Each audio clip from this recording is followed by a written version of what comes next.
Start it off with the Pledge of Allegiance, please.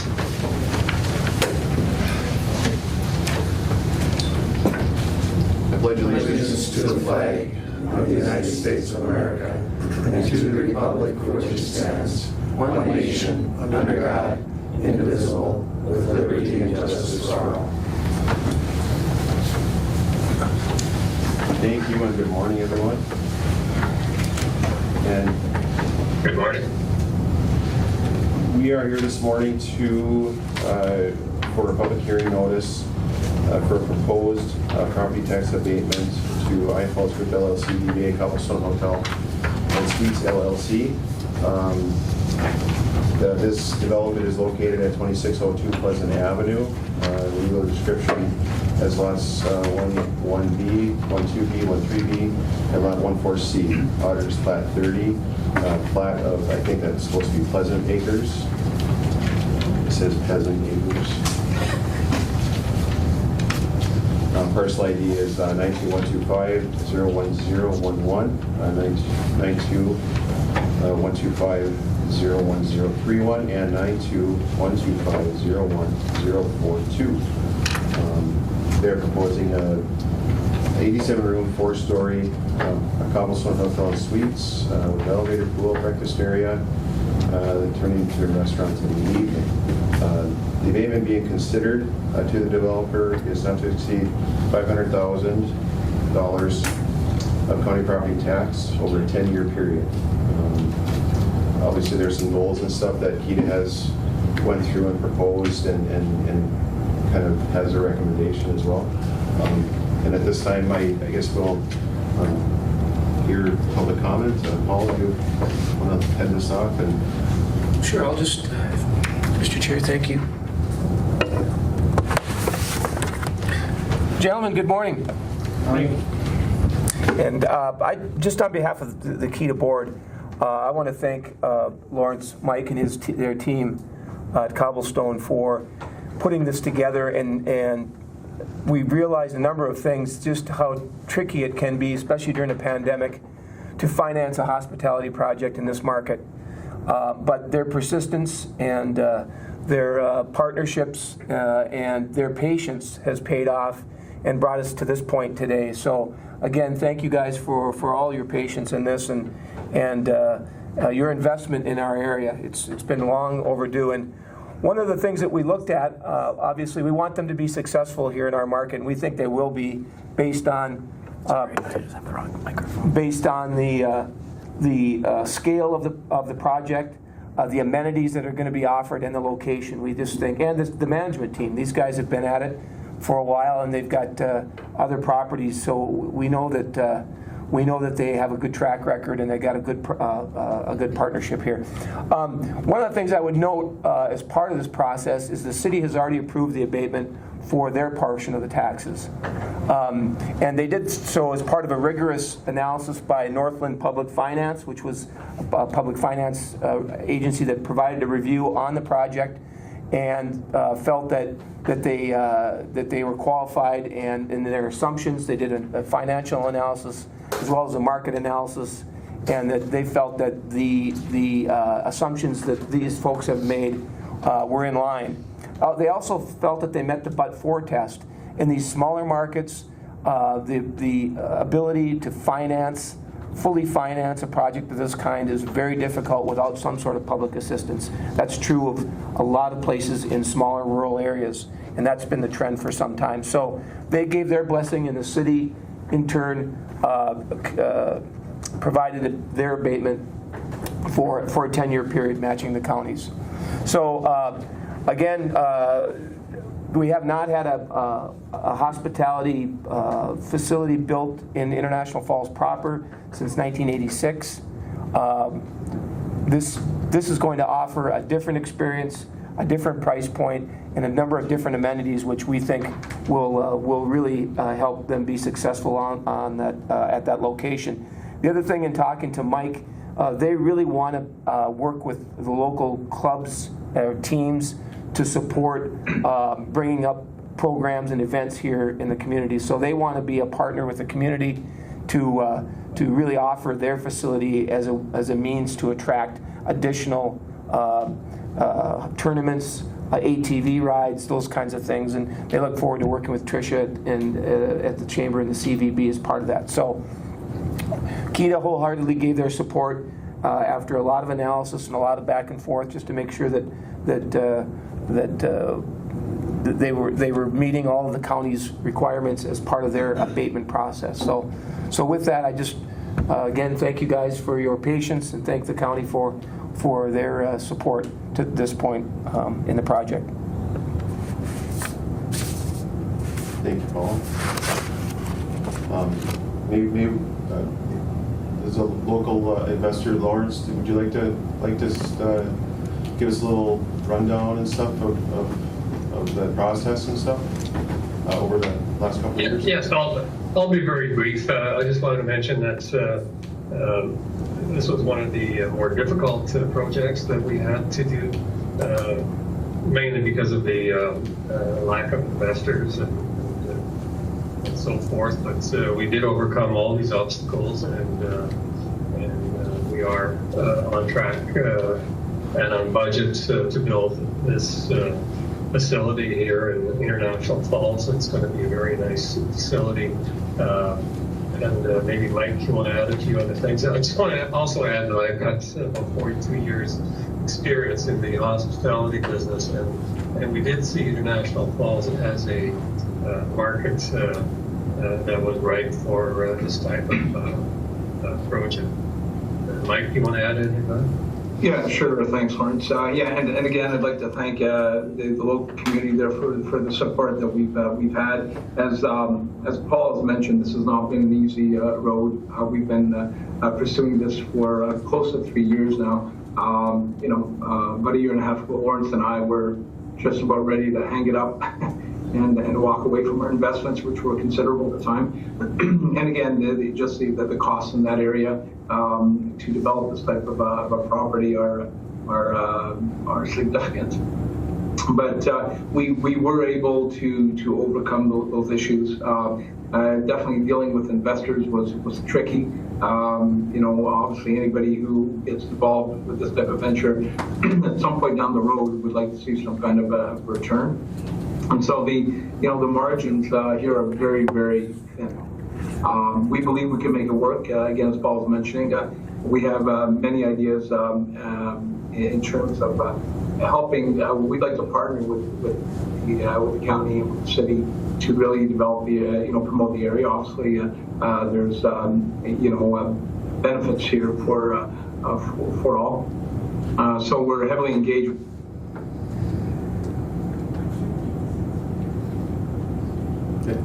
Thank you. Lost Mike. Did we lose you? Lost me. I don't see him either. We had to have lost him because it was just abrupt. Yeah. Yeah, I think we lost it.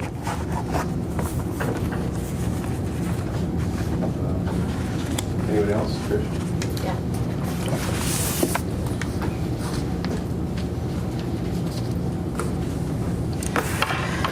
Good morning, commissioners. I feel like it's been a while since I've been before you all. Good morning, everybody on Zoom. Tricia Heibel with the International Falls Area Chamber of Commerce.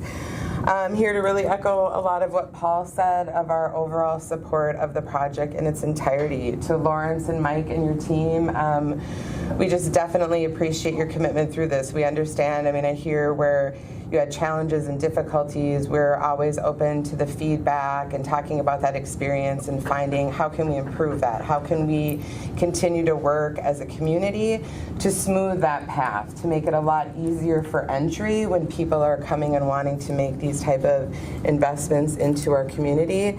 And so we definitely appreciate the support of the City of International Falls and the consideration of the county in passing this abatement to support major projects like this, which are very much needed for our community.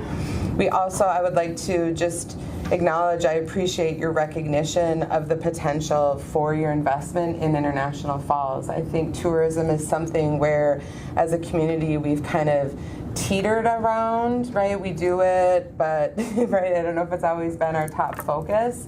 And I feel like there's been a big change in acceptance and understanding that, you know, with the national parks presence here, that really is our way forward. I think that is our best and smartest. One of the biggest routes of economic development today is, you know, the more we get people up here. One of the expressions they use in the chamber office is, I say, we're kind of a try before you buy community. People need to come in and check it out. They, you know, if you've heard about International Falls, you may have opinion. It's once you get here, once you meet the people, and I always say once you get on Rainy Lake, then it all starts to make sense. You understand why we're here in the winter, what we love about the summer, and really all 4 seasons. So having additional lodging, newer lodging options, as Paul said, I mean, 35 years since the last one in International Falls. We're really excited to have both expanded capacity and, again, lodging types to provide to people. So we welcome you. We're here to continue to support you through your opening and beyond in whatever capacity that we can. And we thank you for your investment. And again, we thank the board for your support of the project. Thank you, Tricia. Anyone else? Mr. Chair, Yes. if we could bring Paul up one more time, and if you would just explain, a lot of people think that when we do these, that the entrepreneurs pay no taxes. Nothing could be further from the truth. Could you explain this? Yeah, no, in the abatement process, the property owners will still be paying taxes. They'll pay state tax, they'll pay the school tax. The school portion is not abated. The city's portion and the county's portion is abated, but they will still be paying taxes. And there was a baseline tax for the property prior to the sale that will continue on, plus these other taxes. So they will be paying taxes. They will be employing people. And again, they will be providing opportunities for bringing more people to the area for a variety of different events. So I think all those things in terms of looking at the big picture, and you have to look at these individually, but I think the support through the tax abatement is proportional to the overall investment and the impact, the economic impact that this facility will bring. And that's, I think, what you always have to try to keep in perspective. Is it proportional? Does it make sense for the local taxpayers to get behind this? And I think the answer is yes. And but for clauses, without this would not happen. So Correct. Yeah, I just wanted you to let people know. And I would add that they've got a partner. They've got bank financing with Bremer Bank too, which is another good indicator of the strength of this project. Yep. Well, I'm excited about it, and I certainly appreciate the work and effort that's gone into this from everybody. Thank you. Thank you. Thank you, Paul.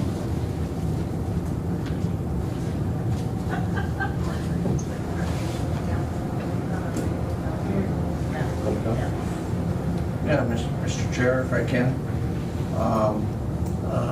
One question that I have on the notice of public hearing notice, it mentions the county tax abatement being considered for the developer not to exceed $500,000 of county property tax abatement over a 10-year period. But then on the notice from Northland Public Finance, it mentions the application includes a request from the developer for public financial assistance for the project in the form of tax abatement for a period of 10 years in the annual amount of $95,000. Well, $95,000 times the 10 years is $950,000. Why is there a difference there from $950,000 to $500,000? Mr. Chair, if I could. Yes. Speak to that. Yes, Kevin, that's the city's portion. County's is that $500,000 over 10. The city's portion is slightly larger and Northland did that analysis on behalf of the city. Okay. That was just included in your package to give you the full picture of the local rate. Okay, so the 950,000 includes, is that part of the counties or is that just the city's part? Cities. Okay, okay. Thank you for that clarification. Thank you, Paul. Anyone else for public comment? Well, I would also say, I think this community is really appreciative, and I do like partnering with the chamber and kind of making this a destination to a continued, for boating and snowmobiling, fishing and things like that. I think that's truly important. I agree with Trish about this. We're going to try it before we buy type of thing, and I really think that we are there. As a kid growing up, I enjoyed snowmobiling and going on the lake with my folks and stuff like that. So I think this is a good opportunity to get people back into our community. So I certainly do appreciate the efforts. You're still a kid compared to Terry and I. Well, I'm still a kid at heart. Get a little bit of grief. Put me on that. So thank you for your commitment to our community. Yeah, and I just like to echo. That's why I didn't talk. I've talked before, and this is such a great thing. There's so much development going on. It's just very good for the heart. Absolutely. And it's Mike here again. I apologize. I had some technical difficulties here, so I think I need to keep my video off, otherwise I lose bandwidth here. But again, I'm not sure how much of what I was saying actually came across. I just wanted to reiterate our appreciation for the support we've had locally. I have a lot of background with International Falls. I've been doing business in I Falls for 25 years. And I always felt, that there was a lot of opportunity, and accommodations were always, as a traveler into the I Falls area for the last 25 years, and I've hosted several conferences in I Falls where I bring people in, and the biggest issue feedback that I always had was the lack of accommodation. So we believe. This initiative, this project will be successful. Again, I'm not sure if you heard, but the margins on these type of investments are thin, and shareholders, investors, want to ensure that they're involved in something that's viable. We believe it is, and I've been working with Paul extensively on several ideas, as he mentioned earlier. We believe this to be a true partnership that will be beneficial to both the stakeholders in this venture and to the county and the city. So, and that's all I had to add, Lawrence, to your piece earlier. And I apologize for the technical difficulties that I had here. Thank you, Mike.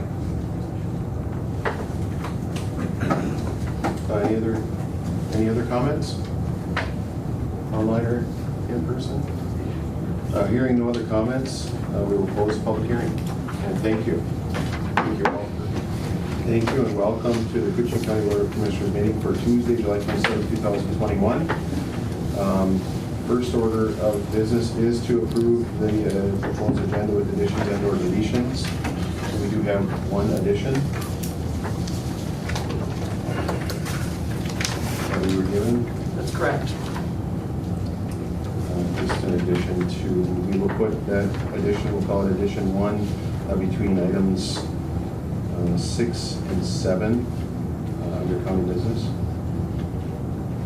6.5. I'll make a motion to accept the agenda. Thank you. Thank you, Commissioner Murray. Thank you. Commissioner Stoy. Any discussion on the agenda? Here now, I'll call the question. All those in favor say aye. Aye. Aye. Opposed? And motion carries. Thank you. Next up is to approve the minutes from the July 13, 2021 regular meeting. Move, Mr. Chair. Thank you, Commissioner Pavitt. I'll second. Thank you, Commissioner Murray. Any discussion on minutes? Hearing none, I'll call the question. All those in favor say aye. Aye. Aye. Opposed? And motion carries. Thank you. Next up, financial business. Mr. Chair, I will move on the, to approve the courthouse claims, the highway claims, and the public health and human service claims. Thank you, Commissioner Meady. I'll second that. Thank you, Commissioner Murray. Any questions on the claims? Hearing none, I'll call the question. All those in favor say aye. Aye. Aye. Opposed? And motion carries. Thank you. Next up is to approve warrant votes. Mr. Chair, I will move to approve the warrant votes. Thank you, Commissioner Meady. I'll second. Thank you, Commissioner Murray.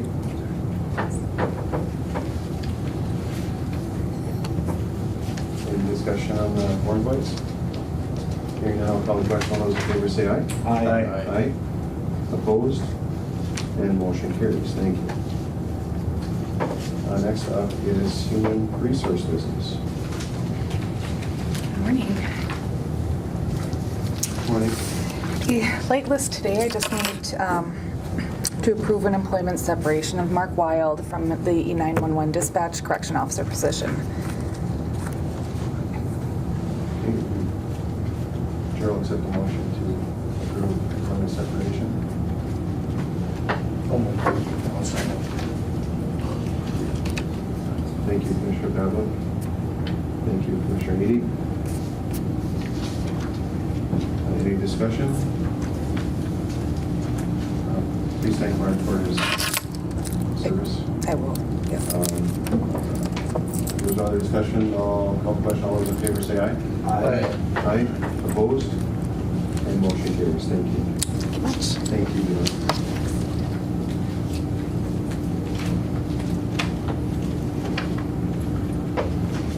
Next item is to approve the revised August and September board meeting schedule. We have a few extra committee of the whole meetings, Jen? That's correct. We talked about it at the committee of the whole last week, or a couple of weeks ago, and determined that for budget purposes, we'll be adding some committee of the whole meetings, and then there's just general business. It doesn't hurt, I think, to have some more discussion about some ongoing business that's taking place, so. Thank you. Looking to approve the revised schedule. Make that motion. Thank you, Commissioner Murray. I'll second. Thank you, Commissioner Stoy. Any discussion on the fee schedule? Hearing none, I'll call the question. All those in favor say aye. Aye. Aye. And opposed? And motion carries. Thank you. Better give it to Carol. Next up is to approve Koochiching County Agriculture Association fireworks permit. I'll move on that. Thank you, Commissioner Stoy. I'll second. Thank you, Commissioner Murray. Any discussion on the permit? Is the commissioner from that area involved? No, I'm not. You're staying clear of it? I used to be a fireworks man, but I'll stay away. Watch from a distance. Yep. Second. It is a really good fireworks show. Although I will have to question this year, because as dry as it is, it's very beautiful. And the state may shut it down, I'm not sure.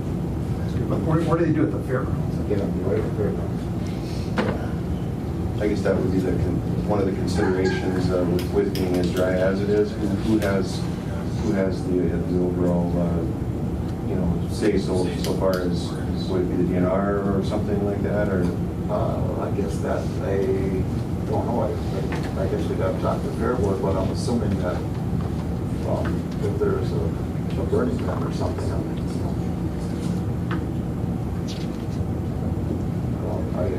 That is a good question, I guess. Although I don't think that they're going to flagrantly violate the laws that set them off on. I would imagine, Could just do our sparklers. fire marshal. Yeah. Right? Say, I would imagine DNR or fire marshal, state fire marshal. Well, it'd have to be the DNR, I don't, you know. I'm assuming they would be the ones that would make the ruling.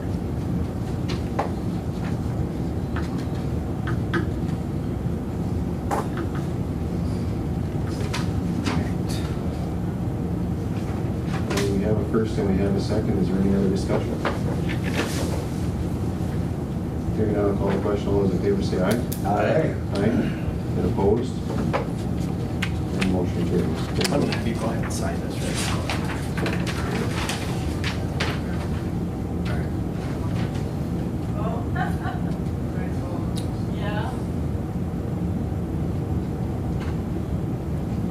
No action materials. Thank you. So we want to put the playlist over there. As big as that. Ball. It's that big as the ball.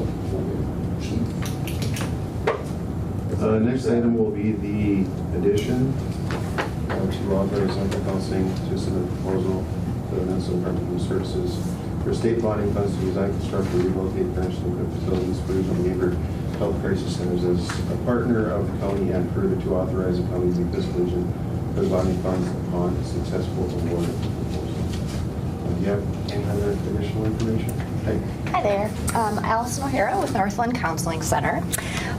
Some of you were here a couple years ago when we came and asked if we could submit this grant with partnering with Koochiching County, and we were awarded a significant amount of money for this project.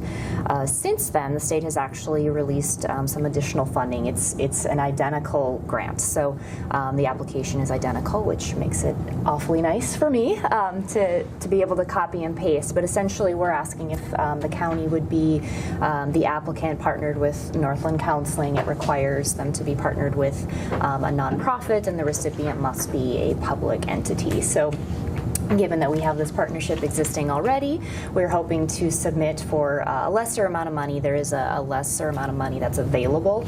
With COVID, we've seen costs for the project, of course, increase, and we also kind of rerouted our plans. Initially, some of you remember we were planning a new construction in a vacant lot that had a significant increase in expense just because there were no utilities into it, and it was clearing the lot, lots of land prep. Since we were awarded that grant, the United Healthcare building, former United Healthcare building, became available, and so we took a look and found that we would be able to remodel it, which actually allows us a little bit more space to add additional services. With COVID, we had quite the wild ride over the last year and a half, but we were able to maintain service delivery throughout the entire pandemic, and we also were able to add 2 additional services at Northland Counseling Center. One is behavioral health home, which is similar to kind of a case management, so really helping connect clients to those services that are needed in the community, regardless of what they might be. So whether it be getting connected to primary care, whether it be housing, food shelf, anything kind of that they need, we can help establish them with those services. We also added care coordination, which is a similar service, and it's available to all publicly funded clients if they would choose. So those are 2 additional services that we've added just in the meantime since we've applied for that first grant. So again, essentially we're just asking for the county to approve us to make that application with the county as the recipient, partnered with Northland Counseling to hopefully gain some additional funding for the overall project. Thank you. I think it's a wonderful addition.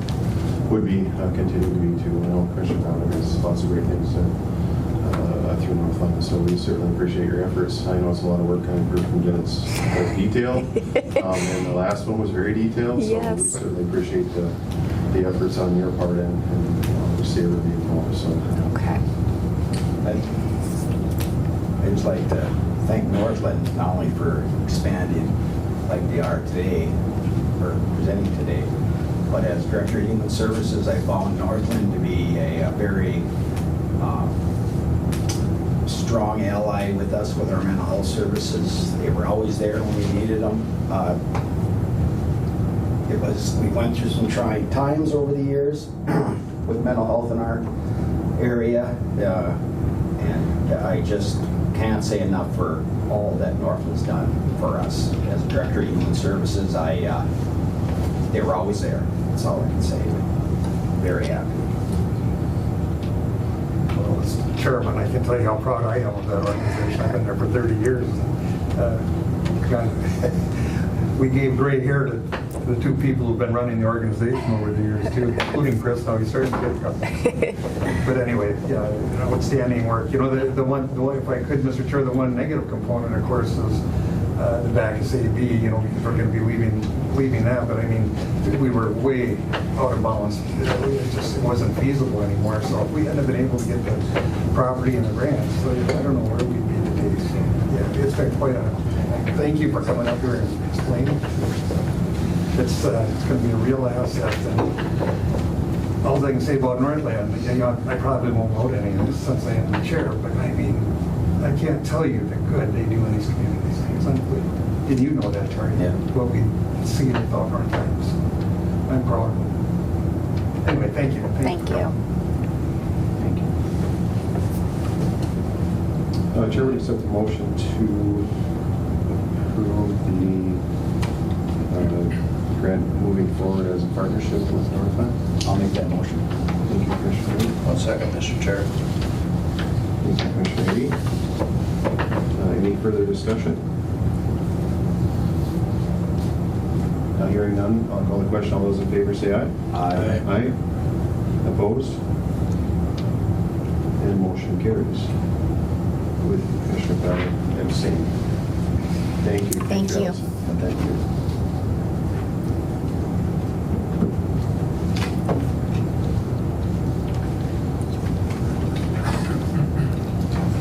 Next item is to consider resolution for Conversal property tax abatement. And we had our public hearing at 9 this morning. We took some public comment and some public information from the developers and from Director Paul Abatement, and we will now consider that abatement. That abatement would be for the amount of no greater than $500,000 over a period of 10 years, so $50,000 a year. I'll move, Mr. Chair. I'll second. Thank you, Commissioner Pavlik. Thank you, Commissioner Murray. Any discussion? Mr. Chair, if I may? Yes. We do have a proposed resolution that needs to be adopted, and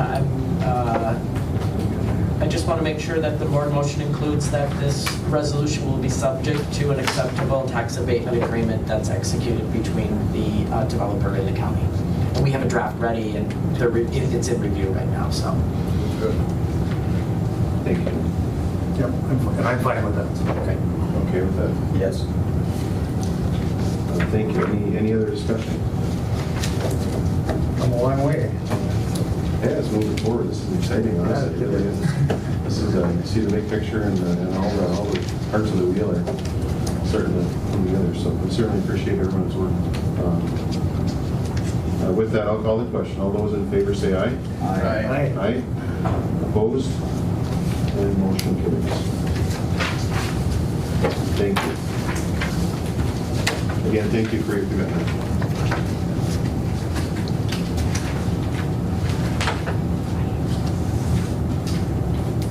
The next item is the Jackson area cattail removal project. Hi, sir. Hello. I'm Jeff Hardwick. I'm here representing the Running Lake Property Owners Association. Also with me, Jeff Cantor and Further Grouette, and Eric Olson from Soil and Water Conservation District. Good morning.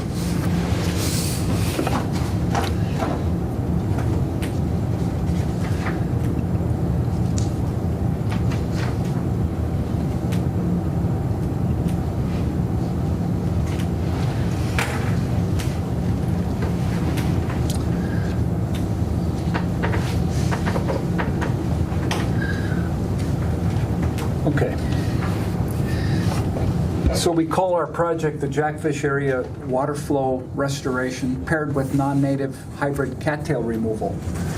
And I'll be explaining why those are paired in just a moment. This is a photo taken from Commissioners Bay, Rainy Lake in Canada, and you can see the Canadian residents pushing a 3-acre bog there. That bog probably made its way to Stop Island, then to Jackfish Bay, then to Grindstone, and I lost track of it then. This bog is in Grassy Portage Bay. This picture is taken from 2014. It was a high water year. That's a 9-acre bog. It's completely blocking Grassy Portage Bay. A real shock when I came around the S-curve there to the left, came around here, and saw the end of the bay about a mile before it was supposed to be there. So these mats get your attention, but the hybrid cattails that make up these mats have far greater, you know what, this is an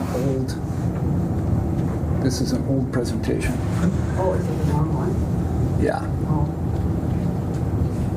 Yeah. Well, I'll just continue. These hybrids have far greater impact on our environment beyond their effect on human navigation. How did they become such a problem? Well, two things. Roads built into waterways and the aggressive nature of the cattail itself. From the science, increased nutrients into wetlands along with altered hydrologic regimes are among the principal man-made drivers of taifa invasion. That's from the science. In other words, roads in the water and increased nutrients increase the rate at which these cattails invaded. So, beginning first on the road part of the problem. County Road 94, 134 and 135 connecting islands in Rainy Lake did not include adequate openings for water flow. So the roads eventually functioned as dams and they trapped and increased the nutrients there. And those nutrients are an established cause of accelerated growth. The roads also sheltered the waterways from current, boat traffic, waves. That's the altered hydrologic regime. And they created extensive artificial shoreline for cattails to take root. So hybrids are a cross between the native and European cattails. The cattails arrived on the East Coast in the 1800s, where they met up with the native cattail, they crossed, and formed the hybrid cattail. Hybrids have what's called hybrid vigor. They are more adapted to outcompete either their parents and the native vegetation in the area, including things like wild rice, sedges, bulrush, and lily pads, things that are better for fish, better habitat, better for wildlife and birds. They grow deeper, they grow taller, actually up to 10 feet tall. They grow more densely. They grow extremely fast by spreading out from roots. If you cut part of a cattail mat and leave the rest, they can grow in from that cut edge at a rate of 3 to 4 meters a year. So these are extremely aggressive invaders. They create a large amount of litter that doesn't bother them because they're growing up from the roots, but it inhibits other plants from taking root and they take over. So the result is a displacement of diverse native plants with pure stands of non-native hybrid cattails. So what are the negative effects? Well, it's poor fish spawning, partly because the mat is so dense it blocks sunlight. So there's no photosynthesis from the algae in the water. So the oxygen level goes down. The water's also cooler, so it becomes a very poor fish spawning area and very poor nursery for young fish. the stalks are so dense that predator fish, they can't lunge forward and attack their prey fish, so they avoid those areas as well. It's poor waterfall habitat, too dense to hide in it. It displaces plants that provide superior habitat for fish and wildlife or are commercially valuable, such as wild rice. And the seeds from these hybrid cattails are very poor food. So the plants that they displaced are good food for wildlife, but not these. So a hybrid cattail arrival in the Jackfish Bay area. This photo is taken from around 1960. Those of you old enough will recognize northern air floating lodges. But I want you to take a look at the top center of the slide. That's 135. And you'll note water on either side of 135.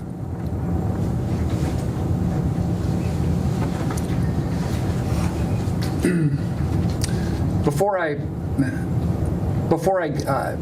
get into this next slide, I wanted to say that the county has embarked on at least a couple of projects that have helped slow this problem down. It's set the stage for the next steps. One is the sewer project that was done roughly 20 years ago. That got rid of some of that steady flow of nutrients into the waters. That helped. And the other was the one I'm going to present right now, is the Culvert Placement in 2007. And I want to give some recognition to Tom Karsnia and a group of homeowners that, along with the county and some state aid money, put in a culvert in 2007. So this is that 1955 photo. You'll see there is no road here yet. That's the location right there. That's 135. This is 134, our target area. I just want you to take note, there's really no cattails to speak of there and there, or there and there. This is floated. See, there's docks right there. That's northern air. There's water there, right? Not cattails. This is Lord's Island. You can see there's water there. It's water. This is the before the cattails arrived.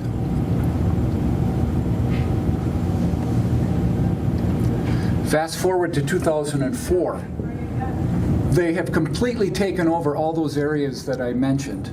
This is Lord's Island. Where am I? Let's see. Here's Lord's Island. It's basically part of the shoreline now. It's completely socked in with cattails. Northern air, completely socked in with cattails on the south side of 94 there.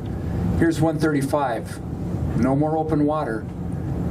134, no more open water. You know that this has been like this a long time. It's a 2004 slide, but look at the dredged channels. It was bad enough that homeowners needed to dredge channels to get into their homes. 2007, this is the year that the culvert was placed. You can see a 450-foot long dredged channel right there leading to where the culvert was placed. Keep your eyes on that location with the next slide. The cattails regressed all along that dredged channel, leaving a kind of a, instead of a dredged channel, you see a wide V. A series of photographs that Jeff Cantor put together from 2007 to 2019 showed the gradual regression steadily, just with the placement of this culvert, opening up water flow out of Jackfish Bay north. It did a lot of good. Stopped these invaders in their tracks. But, so the result here is good flow through the culvert. This was witnessed by DNR staff and local residents. The regression of the cattails that I mentioned on either side of the culvert, especially along that dredged channel. However, floating mats were produced as the cattails broke up and just rained upon the residents of Rainy Lake that were downwind. So our model learns from this project, which we deem a huge success.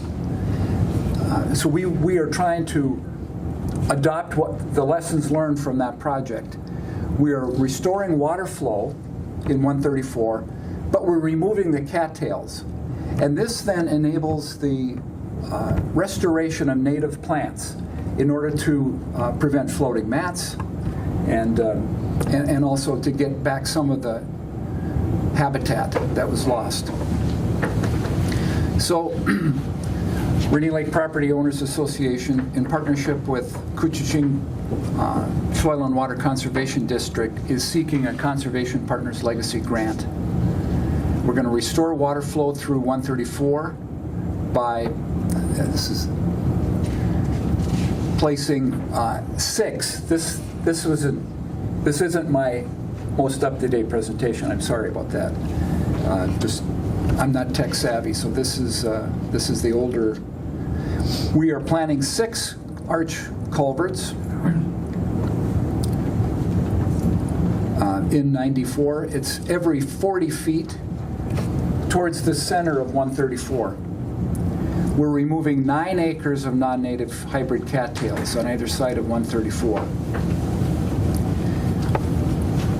Removing the cattails paired with restoration of water flow enhances the potential for the successful restoration of native plants and the creation of habitat more supportive for fish and wildlife. We need to be focused on that because the Conservation Partners Legacy Grant is looking for conservation partners.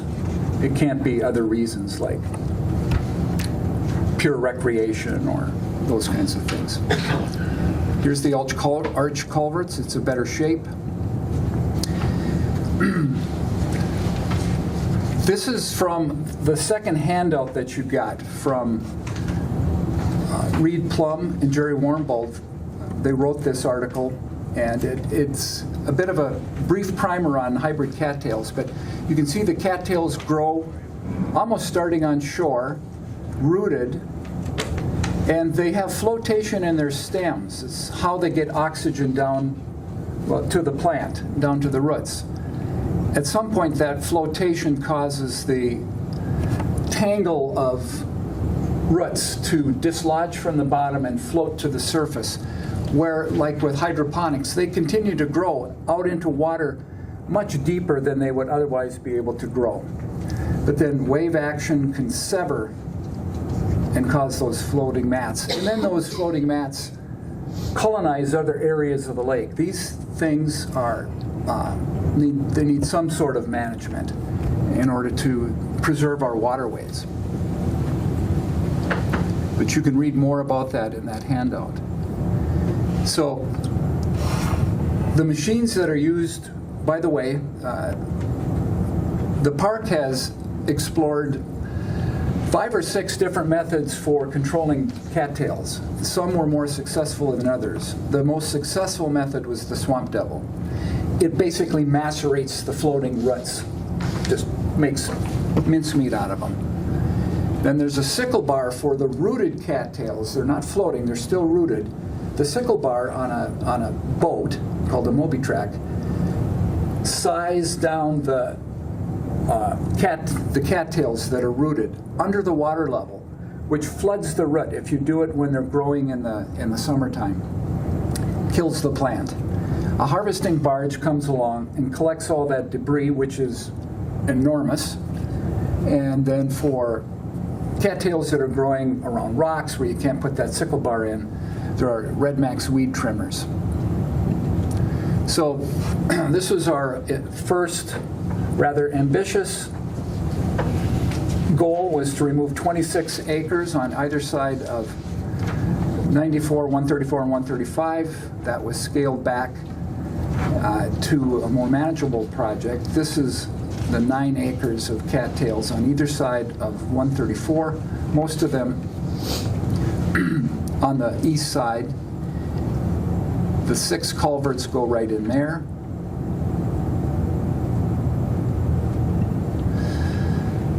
So the CPL grant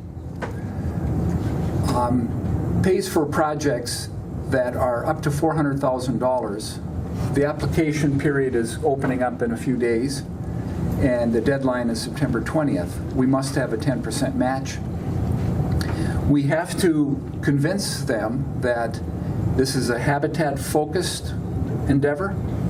It must include enhancement, restoration, or protection of forests, wetlands, prairies, and habitat for fish, game, or wildlife in Minnesota, and it does, and we're going to do our best to make sure that we make that clear.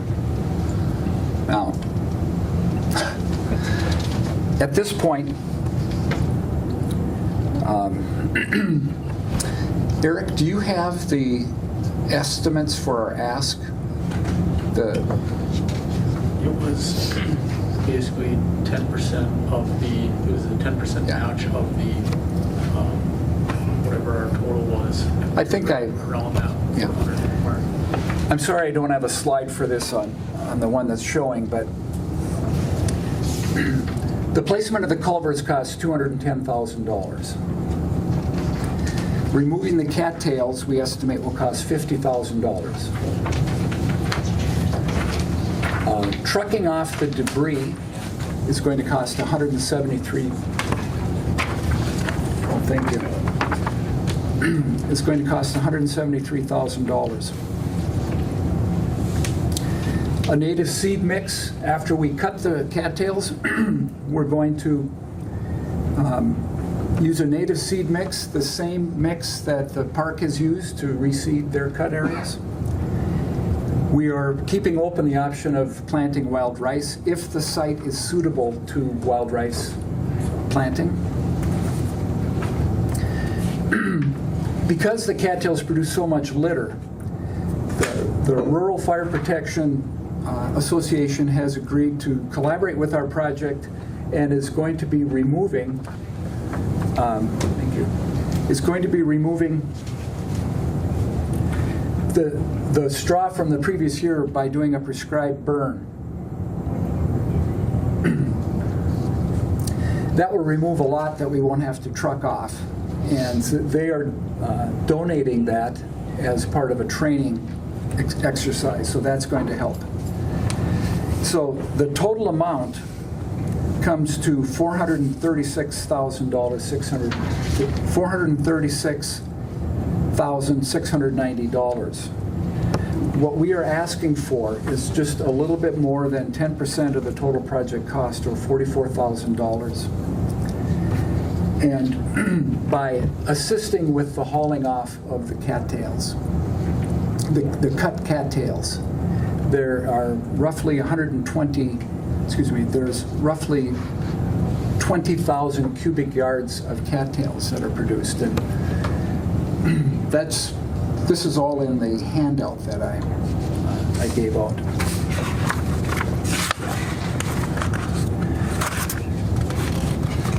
So they're going to be hauling the cattails 2.5 miles to the Don Alleman property. So that is the long and short of it. I will take questions. If I am missing something, please speak up.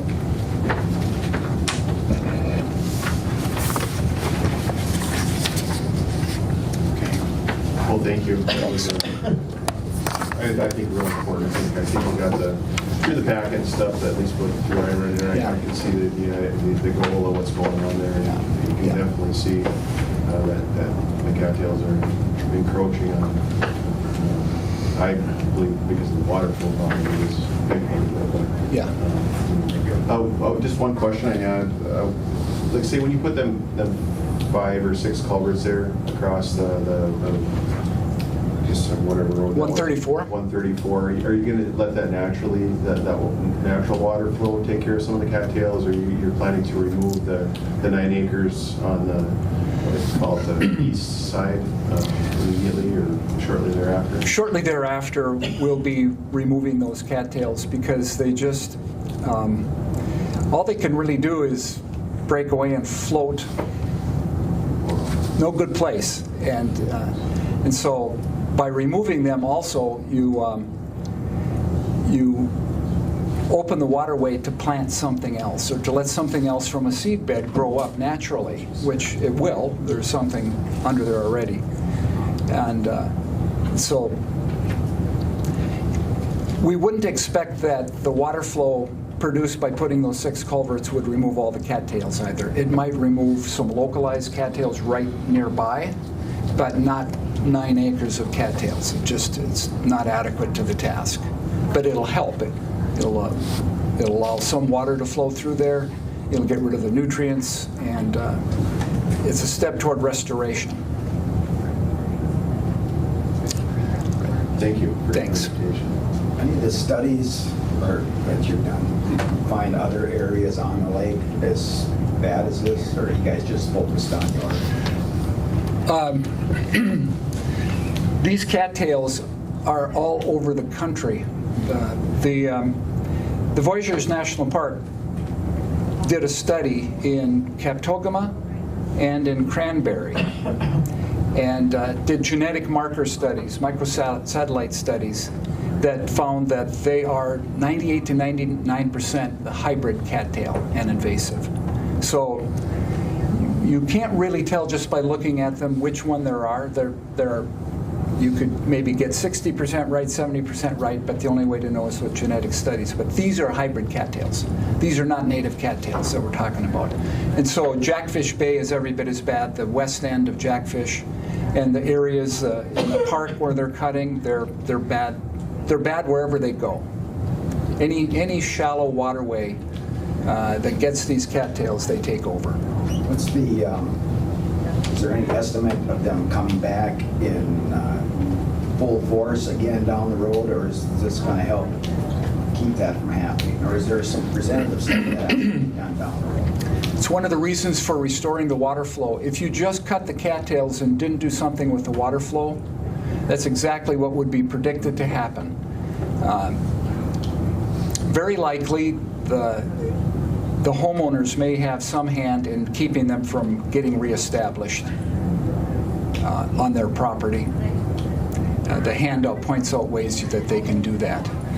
Again, by cutting the cattails in the summertime while they're growing below the water line can kill the cattail.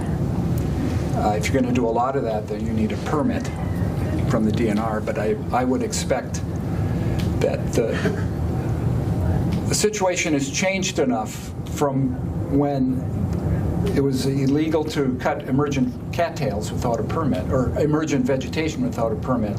It still is, but there's a recognition, a growing recognition, that these hybrid cattails are really ruining our environment. And they're bad actors on entire lakes in southern parts of Minnesota are just disappearing because the lake turns to soil, turns to land with no waterway left at all. I guess one question for Trent. You've been working with this group for a while here with some of these culverts and culvert placements. Will we be involved to a certain extent with that procedure, like with the bidding and things like that? Or is that going to be a... Yeah, so the way it's laid out right now, we've done the design. We're still refining the engineer's estimate on it. We would look at having a contractor do the actual project as it sits right now. That's up for debate, I guess. That could certainly be some kind of work that we do as well. The Rainy Lake Property Owners Association, I think, is looking for us to help haul some of that 20,000 cubic yards of material over to the site down the KOA Road. That could include excavator work, loading trucks. That could include actual trucking. I guess it's a discussion that we'll have to have.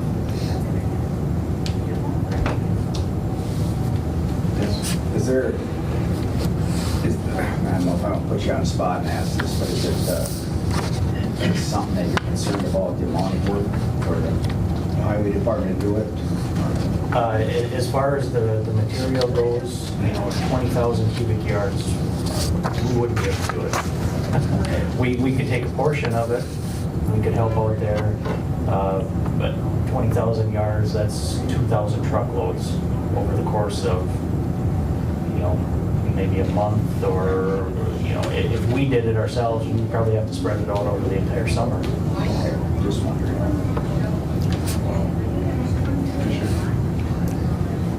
First of all, I want to thank these people for, grabbing the bull by the horns, so to speak. I mean, this is so long overdue. When I started as a commissioner, we talked to the park people and the DNR, and the idea of us taking out any weeds was like we were a demon. I mean, people were so crazy on letting these things grow naturally. And look what occurred. And we had seen those photographs way back then. Chuck Lepper and I we were on the management committee in those days. My gosh, it's changed completely since we were kids. And of course, I lived there. I mean, Carol and I had the front seat view. We've seen all this, how it's changed over all the decades. The county is responsible, although they didn't do anything. It wasn't willingly wrong. No. They built those causeways and just had those little culverts, so it choked everything out. And of course, the weeds grew. The one site you showed that we did do and how it's opened up wider. Yeah. Carol and I bolt right through there to head to Canada. I mean, that's the improvement of me, just to get a little bit of water in there. And so I know you folks are on the right track, because that's what we need to do to get these things opened up again. And I feel so sorry for the homeowners who built their homes there and they have water and could water ski and everything. It's completely choked up. So anyway, I'm just glad to see the difference in attitudes from the DNR now and other factions who were so opposed to us doing anything with weeds. And it's quite a change. And I think we need to be a part of it simply because we were part of the problem in the beginning, at least in most areas you're looking at. Thank you. Any other comments or questions? Again, this is the handout is the up-to-date information that you need. Well, we need to keep some sort of, I guess you could report to us how it's at. We have to have some way to have a consensus and have the information go back and forth between us and your group. And all I can tell you is I am certainly willing to help, in any way the county can, because thank you. You got to look at the future here. And yeah.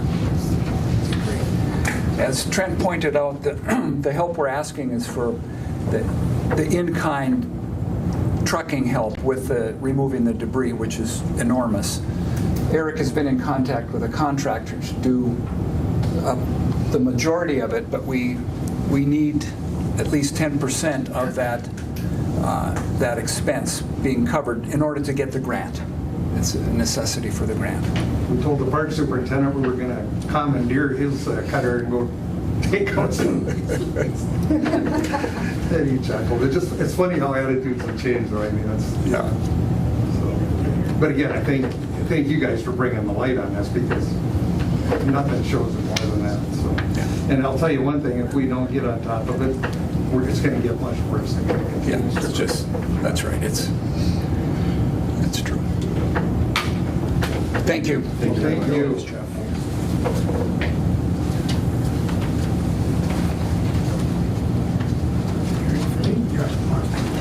Well, here's somebody we can pick on. There you go. Go Army. Go Army. Should have worn my Army hat today. So.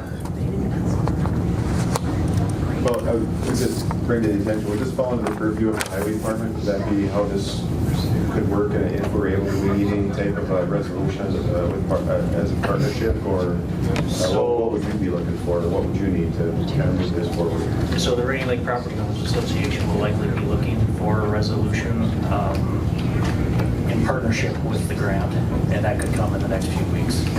Okay. Sounds good. Thank you, Ken. Yep. And you'll keep us informed. Kind of exciting to see. Good morning. So, good morning, gentlemen, guests. So the reason why I'm here today is to talk about the federal gross distribution of expenditures, or as it's known, the GDX report for 2020, and how that kind of compares with what happened last year. So the long and short of it is we increased our distribution through the VA into Koochiching County by $2.5 million to our veterans in 2020 over 2019. Now, 2020, of course, no one has to be told was a challenging year, and quite frankly, I was looking to this report just to try to hold what we had, and it was really a pleasant surprise to find out that we were able to keep pushing ahead and actually increase that amount of money that's coming into the county by that much.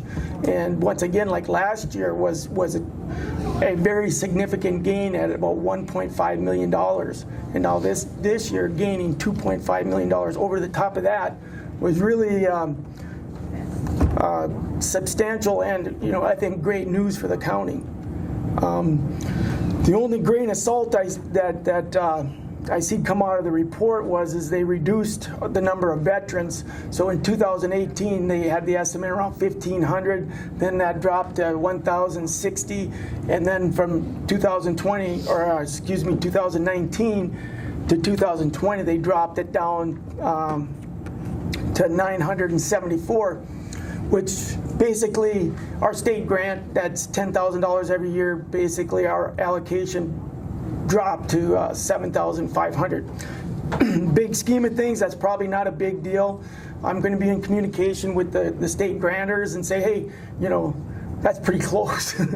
But anyways, and I don't know if there's something we can be done. All these vet numbers are based on actuarial tables and projections. There's no, it's not census data, it's not counting individuals or whatever. So maybe there's a way we can do some sort of outreach or figure out, convince the state that we actually have more vets than that. And once again, in the rural areas tend to have more vets per capita than urban areas. So if they're modeling off urban areas, that's to our detriment. So I'm working with the state trying to figure that out. Let us know what we can do to help. Okay, I will do. Well, that is great news, Mark. That's awesome. It's an awesome job yourself and your staff are doing for the veterans of this community. There are really no words to express the thanks and stuff that they all have done and committed through their service. So I think we certainly thank them and thank you for that and keep improving their commitment or their lives and commitment to their service. So. Once again, 2020 being what it was, and Chris and Shauna being able to keep the appointments going and keep our basically the positive pressure on with the outreach and everything. It worked out much better than I thought it was going to work out. Just one quick question. Were you utilizing telehealth there? We have the capability. We've only done it a couple times. There hasn't. We do have we do have vets that in the past have been going to like Hibbing and things like that to do telemedicine, but we have that capability now. We have the capability also to do the BVA hearings, the Veterans Appeals hearings. So. Okay. And that would help with travel a little bit for someone then? It will help with travel, absolutely. And because one of the things that's kind of bad about the VA, if they go to an appeal hearing, the VA will not pay for that travel. Now, if they go out of town for a medical related treatment or whatever, the VA will pay mileage for that, but not for the hearings. And you can take care of that here? Yep, and we can take care of that from here. Excellent. All right. Yes. Or if I could, I would, because, as someone who benefits from these things, I want to thank him. I'm telling you, he has done a great job, and his staff, since you've taken over. I was a little concerned when we're moving around and changing places. It's all worked out great.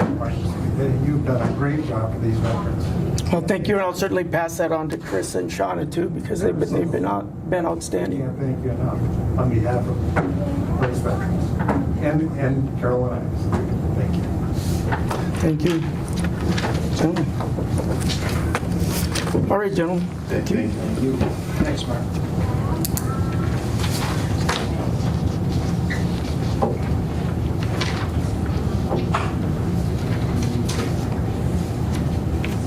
Our next item is Public Health and Human Service business.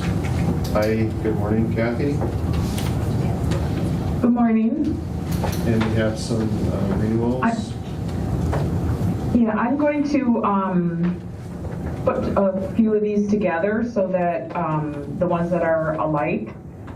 Starting with the first two, number 1 and number 2 are both housing support agreements.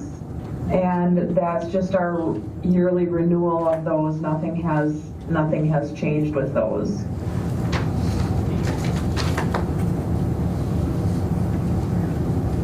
Chair would accept a motion to approve. I'll move, Mr. Chair. Thank you, Commissioner Ady. Second. Thank you, Commissioner Bevick. Any discussion on the renewals? Hearing none, I'll call the question. All those in favor say aye. Aye. Aye. Opposed? And motion carries. Thank you. Number 3, 5, and 6 are all purchase of service agreements. 3 is for children's mental health services in the school, and 5 and 6 are the transportation agreements with ISD 361 and 362 regarding transportation of kids in foster care. And those are just renewals, and there is no changes. Move, Mr. Chair. Thank you, Commissioner Bevick. Oh, second. Thank you, Commissioner Ady. Any discussion on those? Hearing no discussion, I'll call the question. All those in favor say aye. Aye. Aye. Opposed? And motion carries. Thank you. And number 4 is the approved renewal of ISD 361 non-financial agreement. That's for us to collaborate with the schools to ensure that we have a social worker that can work with the school social worker on anything that they need us to assist with. Make that motion, accept. I'll second that. Commissioner Murray, thank you, Commissioner Skoye. Any discussion on that request? Hearing none, I'll call the question. All those in favor say aye. Aye. Aye. Aye. Opposed? And motion carries. Thank you. And then the last item under our business is to approve the burial. I'll move on that, Mr. Chair. Thank you, Commissioner Ady. I guess I missed that one when we were paying the bills. I'll second that. Thank you, Commissioner Skoye. Any discussion? Hearing none, I'll call the question. All those in favor say aye. Aye. Aye. Opposed? And motion carries. And that's all I had. Thank you. Thank you, Kathy.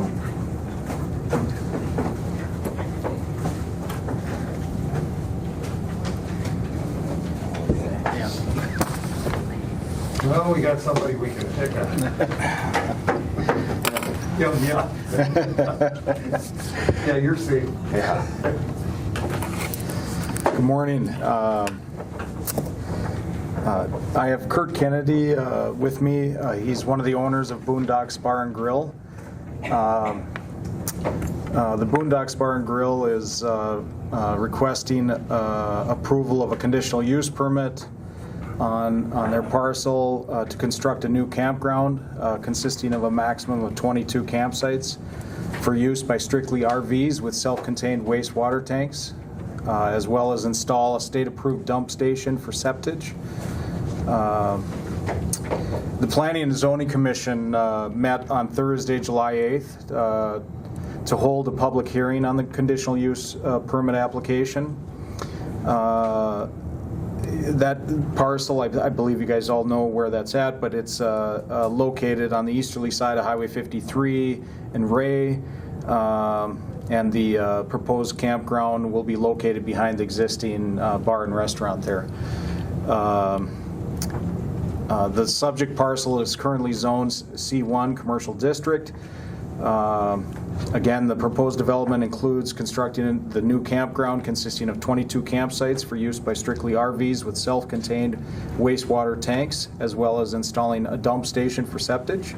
Access to the campground will be off State Highway 53 using existing approaches that are currently used by the Boondocks business.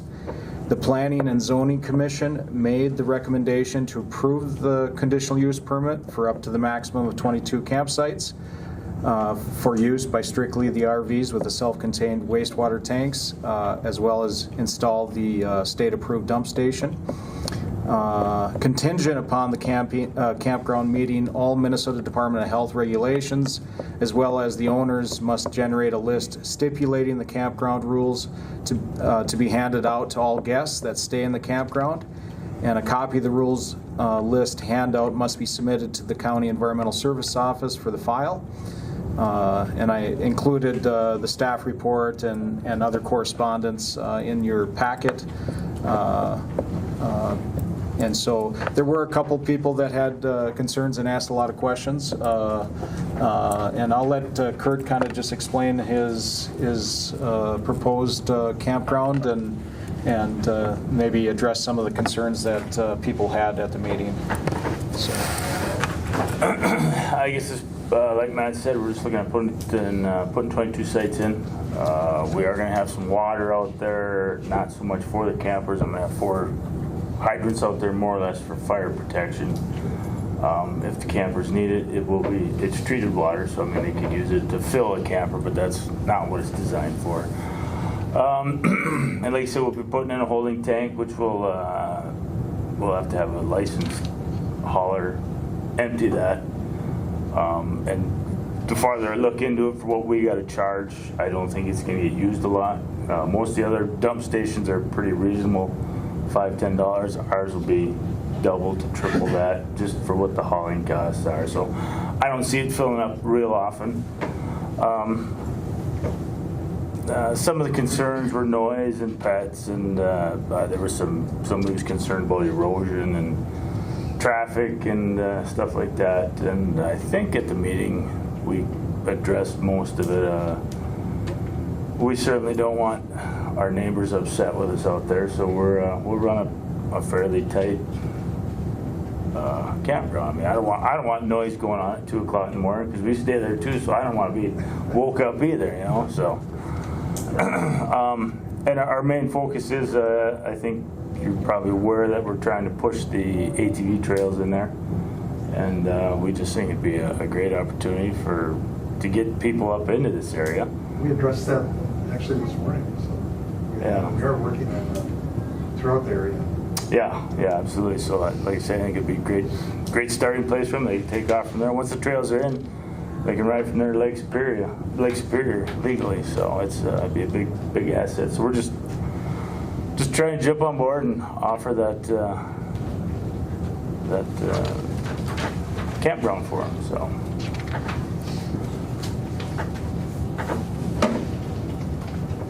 Well, myself, I mean, I'd give credit to any entrepreneur that will tackle something like you are, and in my opinion, we need to help in any way we can. But to going along with the requirements and rules that are needed, and Matt, you're the overseer of that. So, there's one of the things that are lacking here. There aren't a lot of RV spots. We've got the one at the lake; they're pretty full all the time. The one at the drive-in, that's long gone. I just think it's a real opportunity.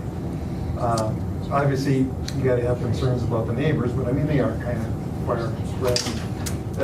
That whole ATV thing wouldn't just benefit you; it would benefit the resorts and everyone here. We're starting to see more and more of that.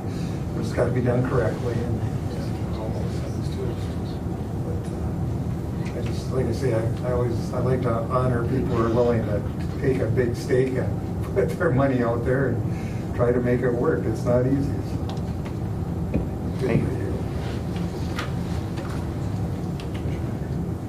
I have a mining cabin down Haney Road. Okay. And I think this is good that what you're doing. It's over the last 10 years. It's unbelievable amount of campers. People are starting to come up in four-wheeler in that area. And I'll tell you what, 20 years ago, nobody did that. And it's just a recreation that people are doing, and to have this would be real nice for our area. So I appreciate you doing it. Oh, thank you. Okay. Thank you, Chair. I had tried to log into the public session for this, but didn't get connected in and wasn't able to make it to the courthouse. But wanted to throw on behalf of the chamber our support definitely behind what Desiree and Kurt have been doing. I mean, to start a business and make the big investment that they have in the middle of a pandemic year, to see the incredible work that they've done out there on just the buildings, the menus, all the great stuff of serving the area greater. We're in full support of the additional RV units. We could use so many more in this community. They're great kind of connector in between the different gateways to the park as well.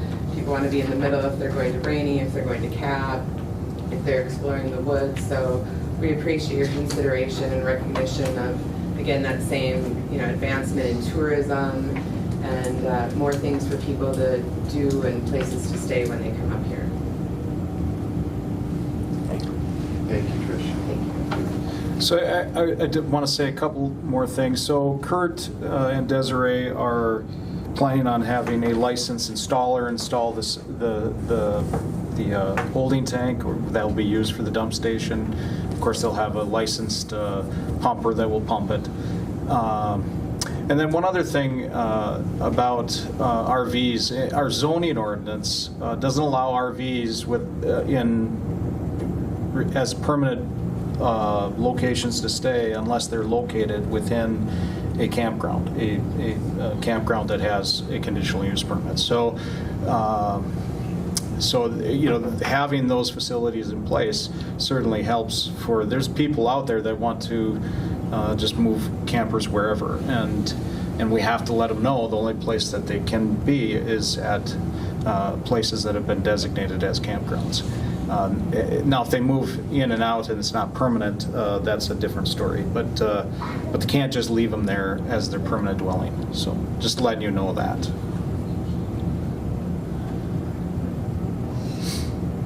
Thank you, Matt. Any questions for Kurt?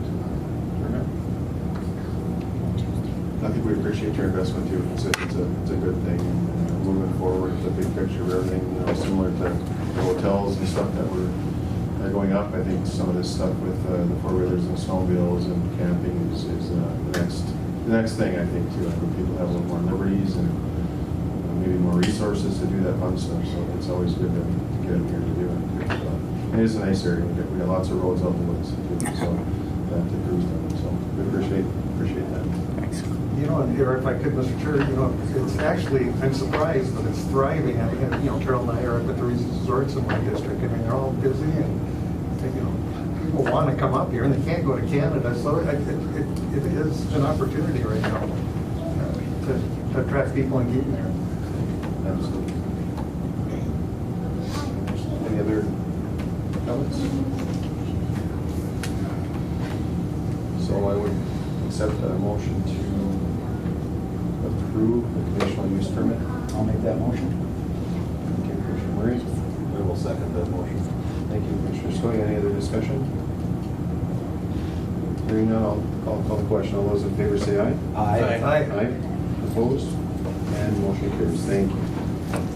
Thank you. Thanks for your time. Thank you. Yeah.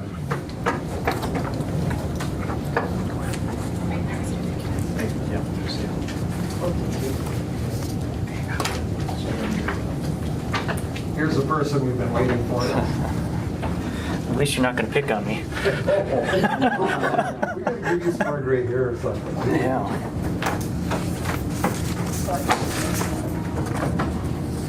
Good morning, Trent. Are you keeping busy?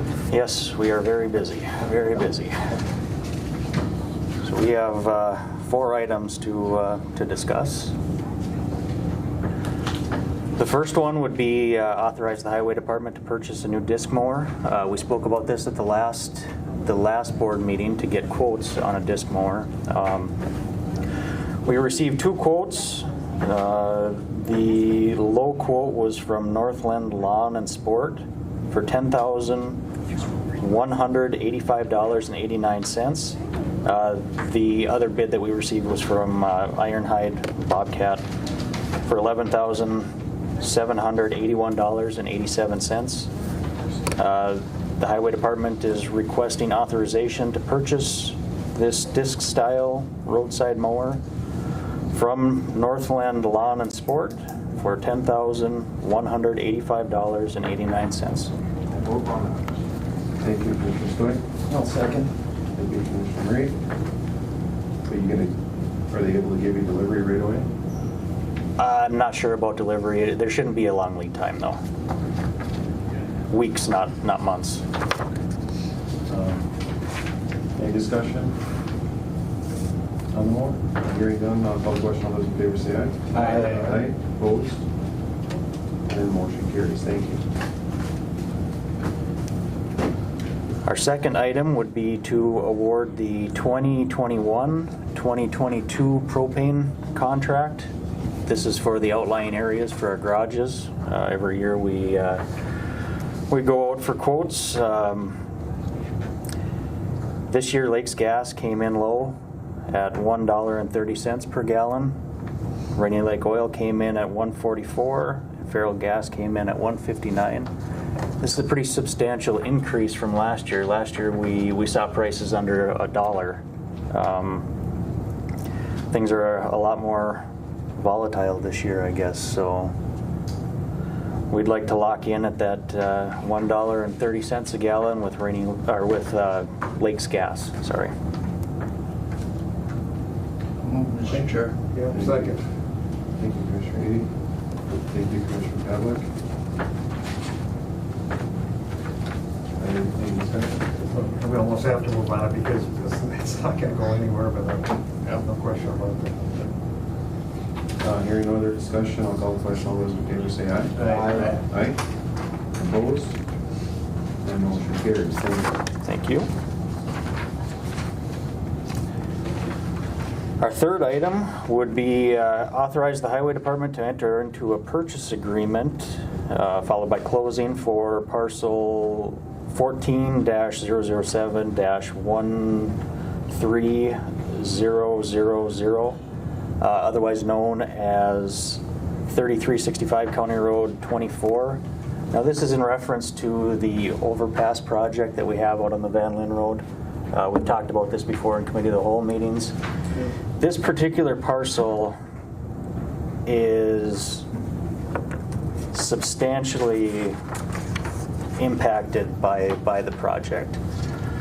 So under normal circumstances, we wouldn't go to the board for approval for right-of-way purchase. However, this is a full take purchase, including house. As you can see in some of the documentation, sheet 19 shows where the new road is going to go. Sorry, the new CN rail access road, as well as a retention pond. Everything encroaches pretty good on that house. In addition, these folks were looking at selling their house, and they were very concerned about being able to sell with this impending project going on. So had Len look at comparables around the area, and he came up with a range from $120,000 to $150,000 for the house. Myself, for the Highway Department, and the property owners have agreed to $130,000 purchase price. We are looking for authorization to enter into a purchase agreement. I'll move on that, Mr. Chair. It's your neighbor. I'll second that. Thank you, Commissioner. So in addition, after we purchase this house, there'll be upkeep with it, heating it through the winter, things of that nature. When the project is complete, we would look at selling it again. Would somebody be hesitant to do it because it's so close to the overpass, or is it? They could, but the overpass will be there. It'll be full disclosure. I mean, you'll see that sale-wise, does it look like we'd still be able to sell it properly? I think we would. There's some acreage there. It's a nice, well-kept house. Yeah, I think it'd be good for a small family or something down the road. I know the one concern that he's got, or that he has had over the years discussing the overpass with him, whatever, has been his well. And I've told him that, not to worry about that. If there was a problem with the well, with the construction of the overpass and that, we would see to it that he'd get a new well or, have that situation taken care of, so. Yep, that's correct. So before any project where there's blasting or driving pile into the ground, we do pre-well inspections and then post-well inspections after the project is done. If there is any, in the event that there is any issues, we would address them. So. I also look forward to this project being done. What are you going to use for an excuse for being late? I'll find it in a minute. All right. We have a first and a second. Is there any other discussion? Hearing none, I'll call the question. All those in favor say aye. Aye. Aye. Opposed? And the motion carries. Thank you. Thank you. We appreciate it. Thank you, Travis. And then the last one is award bid for project SP 036 598 028. This is the Rat Root River Bridge over County Road, or sorry, it's the County Road 99 bridge over the Rat Root River. If you'll remember, this project is partially federally funded and also funded by the local bridge replacement program, the LBRP. So from the federal bros, we get a little over $407,000, which is great. From the local bridge replacement program, we get a little over $146,000. We opened bids on July 9th. We had a total of 3 contractors that bid. M&K came in low at $630,559.50. Garrett Hansen came in at just over $665,000, and Redstone came in at $712,000.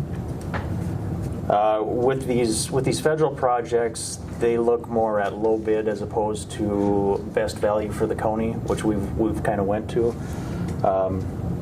So we're basing our bid off of a low bid.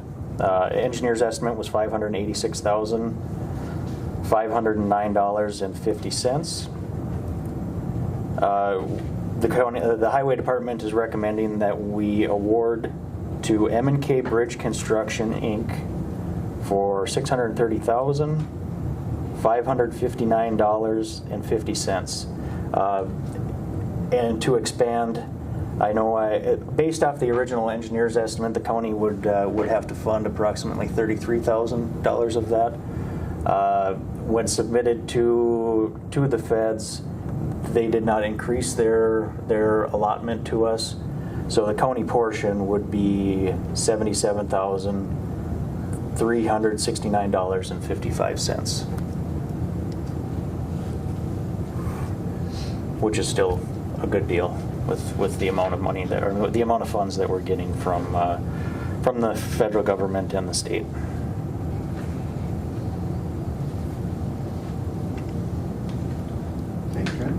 Where's M&K out of? M&K is out of Walnut Grove, Minnesota.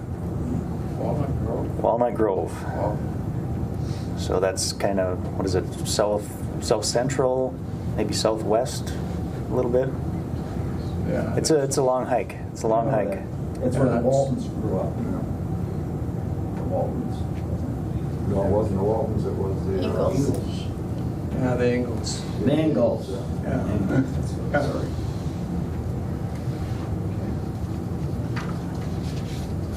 Thank you, Trent. We'll accept the motion to award the bid to M&K for said amount. I'll make that motion. Thank you, Commissioner Ray. I'll second. Thank you, Commissioner Ady. discussion? Hearing none, I'll call the question. All those in favor say aye. Aye. Aye. Opposed?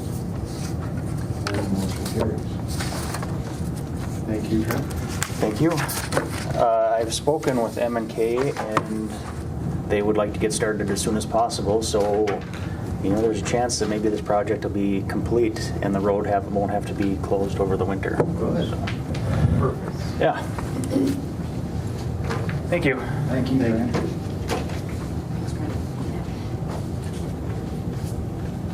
Well, now we get to the good part. Thank you for being patient with us. We're a little behind, so we appreciate you hanging in there and stuff. And we certainly we do this every year to the Koochiching County family business. I read up on you a little bit. I've never met either one of you. However, I've read articles and heard about you. And I researched you a little bit with some of the stuff that you've been involved with, both of you, and with forest products and with timber industry, and you are very committed to along with your cattle as well. So you're very committed to our community and are a big part of our county. I certainly appreciate that, and I am glad to see you getting this award. I think you're very deserving of it with your leadership and with your commitment to keeping your family involved. That is one of the biggest things too, I think, in our county, is keeping our kids here and giving them something to do. So and being able to support their family and so on and so forth. So I guess, would you be able to present? Yeah. And appreciate that. Yeah, I'm Jody Reller, in case you guys don't know me. So I am with the County Extension Committee, and I am the leader of the Farm Family Selection every year. So I just want to thank Dale and Deidre and Everett and Callie Erickson for coming today, and with Erickson Herefords. Herefords is their breed of cattle. And thank you for being a part of the community and just all that you do out the Birchdale way. They've been involved, with the Birchdale. That's right, I think I met Deidre probably 12 years ago. Was out at Birchdale Days, and so I think we exchanged a your sweet cucumber recipe. So they're very active out west of the county, and just thank you for being farmers through thick and thin and dry and wet seasons, right? I mean, it's really a challenging year, so thank you for sticking with it. And I know they really love their cows, and so we have a flag for you. Do you have a flagpole? All right, Dale, you'll have to like pull up. Okay. So here. I don't fly a Trump flag, no. Here is. Wow. Well, which way does it go? There we go. Where are you gonna put it? There we go. I don't know. Everett, where should you put it? By the garden? I think by the sign. So I don't know if everybody can see. Up there. Nice, yes. Looks very nice. Community center, these honors don't come without by yourself. I mean, we've had wonderful neighbors, wonderful support from the county commissioners, Mr. Scoy, Mr. Hanson, and just thank you for all you do. And, like Mr. Hanson used to say, and still does, the former commissioner, Birchdale is the end of the rainbow. He told us that every meeting. I still talk to Mike quite often, so.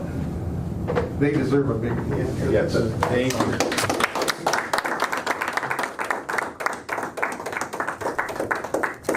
After the meeting, we'll have, we've got some cake Low calories. low calorie. Yeah.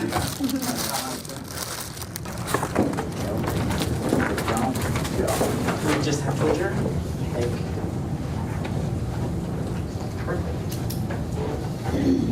Next item is public comment. Is there anyone online or in person for public comment?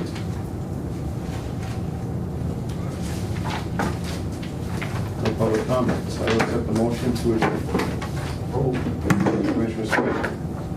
I'll second. Thank you, Commissioner Murray. All those in favor of adjourn, say aye. Aye. Aye. Opposed? And we are adjourned. Thank you.